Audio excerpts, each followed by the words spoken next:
Hallelujah, Hallelujah,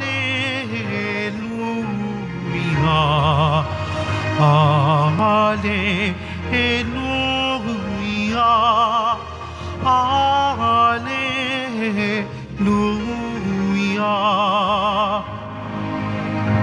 Mapalad ang inuusig sa gawang puspos ng bait, pagkat may kakamting langit. Hallelujah, Hallelujah, Hallelujah,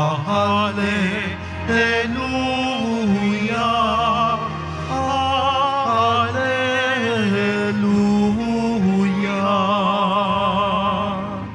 Sumainyo ang Panginoon at sumainyo rin ang pagpapahayag ng mabuting balita ni Jesucristo ayon kay San Marco. Papuri sa iyo, Panginoon. Noong panahong yon, si Herodes ang nagpahuli, nagpagapos at nagpabilanggo kay Juan Bautista dahil kay Herodias. Ang babaeng ito'y asawa ni Felipe na kapatid ni Herodes, ngunit kinasama niya. Laging sinasabi sa kanya ni Juan, "Hindi matuwid na kunin ninyo ang asawa ng iyong kapatid." Kaya't si Herodias ay nagkimkim ng galit kay Juan. Hinangad niyang ipapatay ito, ngunit hindi niya magawa sapagkat natatakot si Herodes kay Juan. Alam niyang ito'y taong matuwid at banal, kaya't ipinagsasanggalang niya. Gustong-gusto niyang makinig kay Juan, bagamat labis siyang nababagabag sa mga sinasabi nito. Sa wakas ay nagkaroon ng pagkakataon si Herodias nang anyayahan ni Herodes sa kanyang kaarawan ang kanyang mga kagawad, mga pinuno ng hukbo at mga pangunahing mamamayan ng Galilea. Pumasok ang anak na babae ni Herodias at nagsayaw. Labis na nasiyahan si Herodes at ang mga panauhin, kaya't sinabi ng hari sa dalaga, "Hingin mo sa akin ang anumang ibig mo at ibibigay ko sa iyo." At naisumpa niyang ibibigay kahit ang kalahati ng kanyang kaharian kung ito ang hihilingin. Lumabas ang dalaga, tinanong ang kanyang inang si Herodias, "Ano ang hihilingin ko?" Ang tugon ni Herodias, ang ulo ni Juan Bautista. Dali-daling nagbalik ang dalaga sa kinaroroonan ng hari. "Ibig ko po'y ibigay ninyo sa akin ngayon din sa isang pinggan ang ulo ni Juan Bautista." Labis na nalungkot ang hari, ngunit dahil sa kanyang sumpa na narinig ng kanyang mga panauhin, hindi niya matanggihan ang dalaga. Kaya't agad niyang iniutos sa isang bantay na dalhin sa kanya ang ulo ni Juan. Sumunod ang bantay, pinugutan si Juan sa bilangguan, inilagay ang ulo sa isang pinggan at ibinigay sa dalaga. Ibinigay naman iyon ng dalaga sa kanyang ina. Nang mabalitaan ito ng mga alagad ni Juan, kinuha nila ang kanyang bangkay at inilibing. Ang mabuting balita ng ating kaligtasan. Pinupuri ka namin, Panginoong Hesukristo. Magsiupo po ang lahat. Magandang umaga pong muli sa ating lahat. Maraming salamat po sa inyong pagparito sa pambansang dambana ng ating Poong Jesus Nazareno, huling Martes sa buwan ng Agosto, at ngayon pong August 29 ay ang paggunita natin sa pagkamartir ng ating patrong si San Juan Bautista, the beheading of John the Baptist.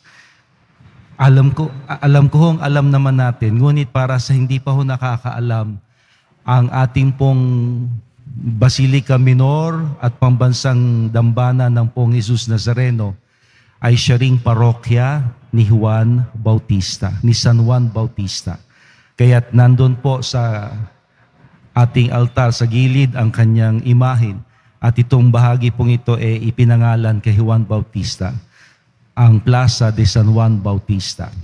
Kaya this is a big event for all of us, devotees of the Black Nazarene. Napakaganda ho ng ating ebanghelyo, nakalulungkot, ngunit napakaganda. Napakaganda dahil ito ay masasabi ho nating ang kabayanihan at katapatan ni Juan Bautista sa kanyang misyon bilang huling propeta, at nakalulungkot dahil ang kapalit ay ang pagkapugot ng kanyang ulo. Kaya ho, in English, this feast is called the beheading of John the Baptist. Sabi ho ng iba, delikado pala ang magsayaw.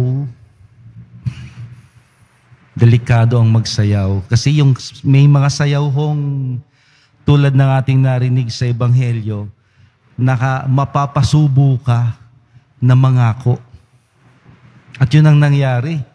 Si Herodes masyadong nabighani sa sayaw ng kanyang pamangkin, pamangkin, na popularly, pero wala ho sa teksto, no? Si Salome daw, pero hindi ho siya, wala ang pangalan sa teksto, ang babaeng nagsayaw, na anak ni Herodias, na kanyang hipag. Tama ba? Sister-in-law. Kasi ho si Felipe, na asawa ni Herodias, kapatid ni Herodes. Kaya doon pa lang ho, marami na hong sablay, no? Wala bang galang si Herodes sa kapatid niyang si Felipe, at pati ang asawa nito na kanyang hipag, kanyang gagalawin at ituturing na asawa. Nasa na ang respeto niya sa kanyang kapatid na si Felipe? Nasa na ang paggalang niya sa kanyang hipag na si Herodias? At bakit si Herodias, na turingang asawa ni Felipe, masasabi ho nating may pagtataksil sa kanyang asawang si Felipe? Wala hong nabanggit kung si Felipe ba'y patay na or what. So we presume si Felipe ay buhay na buhay pa. Pero kaya nga ho, si Juan Bautista na ating patron, nanindigan, huwag mong panghimasukan, huwag mong sirain ang pagsasama ng iyong kapatid at hipag, si Felipe at si Herodias. Hiwalayan mo ang iyong hipag. Ibig sabihin, buhay pa ho si Felipe. At doon ang paninindigan na tiyak tamang-tama naman po kahit sa panahon natin ngayon, kahit sa anggulo ho nating tingnan, nanindigan sa tama't mabuti si Juan Bautista, at ito ang ikinasama ni Herodias. Ikinagalit niya. Kaya't sa buong pagsasama nila ni Herodes, kahit bawal, tinangka niyang itumba, iligpit si Juan Bautista. At yun nga ho, nagkataon na sa birthday mismo ni Herodes, nagsayaw ang anak ni Herodias, pamangkin ni Herodes, at natuwa masyado si Herodes, at ang sabi, hingin mo kahit ano, bibigay ko kahit kalahati ng aking kaharian. Ganun na lang ang saya ni Herodes. Hindi niya akalain na magtatanong ang kanyang pamangkin sa ina nito, sa hipag ni Herodes, si Herodias, at ang pagkakataong nakita ni Herodes, hingin mo ang ulo ni Juan Bautista. Napasubo po si Herodes, at wala siyang ibang nagawa kundi pagbigyan kahit mali ang kahilingan ng kanyang pamangkin at ng kanyang hipag. Pasensya note, ako'y hinihingal. Si San Juan Bautista po ay tinuturing na the last of the prophets, propeta. Bakit? Dahil siya po ang isa sa mga naghanda at pinakahuli na naghanda sa daraanan ng Mesiyas, ang ating Panginoong Hesukristo. Huli, pinakahuli, dahil ang kasunod niya ay ang Mesiyas na, ang Panginoong Hesukristo. At kadalasan po ang mga propeta ay nakikilala sa kanilang mga suot at sa kanilang mga turot, mga aral. Tulad ng atin hong si Juan Bautista, no? Ang kanyang damit damit ng balat ng kamelyo, at ang pagkain niya ay pulot-pukyutan, at nandun siya sa ilang. Ngunit ang katangi-tangi po kay Juan Bautista bilang propeta, hindi lang siya sa pananamit at sa pamumuhay, kundi lalo tigit sa kanyang paninindigan at sa kanyang mga turo.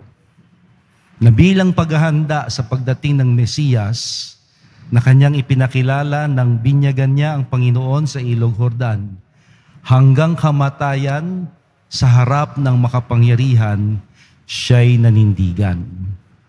Kaya po, isa sa mga masasabi ho nating working definition of a prophet is, a prophet is one who speaks to power and authority.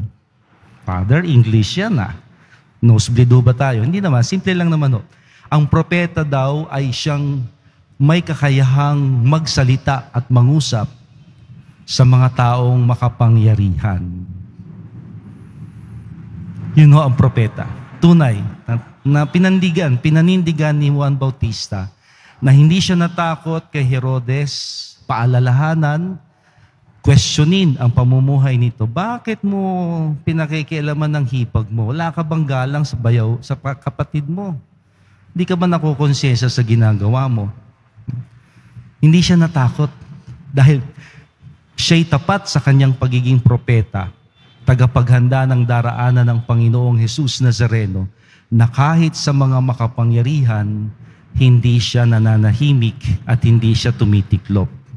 At doon na umuugat yung definition ng a prophet is one who speaks to power and authority. Na ang tunay na propeta, tulad ni Juan Bautista, ay nangungusap, nagsasalita sa mga taong makapangyarihan. Of course, ang sinasabi, tama, mabuti, at kabutihan. Now, lahat ho tayo ay tutuusin, nakikibahagi sa pagkapropetang ito. Alalahanin ho natin, di ba? Nung tayo ay binyagan, may 3 karakter o tanda tayong tinanggap. Pari, hari, at propeta. Di ba? Meron ho tayong priestly, kingly, and prophetic character. Alam niyo ba yon? Father, matagal na ako nabinyagan. Siguro ho'y nagninang naman kayo. No? Pero ang binyag, taglay natin habang buhay. Kaya sana ho'y ngayon, sariwain natin at panghawakan natin na kaisa ng Panginoong Jesus Nazareno, tayo'y nakikisa sa kanyang pagkapari, pagkahari, at pagkapropeta. At doon sa aspeto ng pagkapropeta, sana'y maging huwaran natin ang ating patrong si Juan Bautista sa kanyang paninindigan sa tama at sa kanyang pangungusap sa katotohanan kahit sa harap ng mga makapangyarihan. Now, ano ang dapat nating gawin? Kung tayong lahat deboto ng mahal na poong Jesus Nazareno, sana hindi lang ho tayo kilala o magaling sa pananamit. Marami ho kasi ngayon ang nagdadamit Nazareno Kaso na-declare na persona non grata. Alam niyo na yun, di ba? Siguro yun, hindi lang ho nagbubukas ng TV o radyo ang di nakakaalam niyan. Kilala niyo naman, Talaga namang sa itsura, sa damit, kopyang-kopya ang poong Nazareno. Pero, questionable ang pamumuhay at ang ginagawa.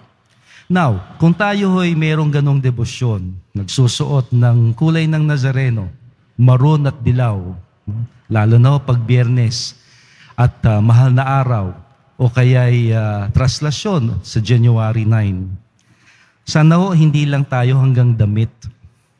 Kasi marami nang nagdadamit, pero hanggang doon lang kaya nila. Mababaw.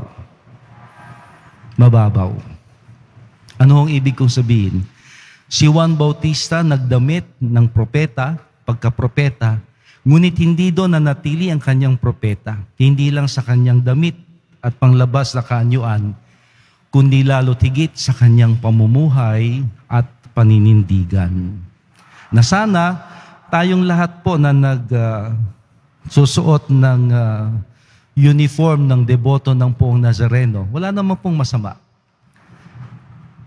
Maganda hong paalaala sa iba. Ngunit maganda ring paalaala sa ating nagsusuot na sana hindi lang ako sa pagsusuot magaling, kundi lalo't higit sa aking pagtulad sa Poong Nazareno at sa kanyang propetang si Juan Bautista, na ang pamumuhay ko ay sumasalamin sa isang naniniwala at sumusunod sa Mesiyas, ang Poong Jesus Nazareno. Ito po ang pinatunayan ng ating patrong si Juan Bautista, na hindi lang siya hanggang sa damit, kundi hanggang sa kanyang pamumuhay, sa turo, pananalita, hanggang mapugutan ang kanyang ulo. Buwis buhay, siya'y nanindigan sa ngalan ng ating Poong Jesus Nazareno. Na sana ganun din ho tayo. Hindi lang tayo magaling sa pananamit, kundi sa atin hong pamumuhay. No? Kita ng mga tao talagang nagbago na siya. Deboto talaga ito ng Poong Nazareno. Malaki ang naitutulong ng pagsisimba sa Quiapo. Nagbago siya.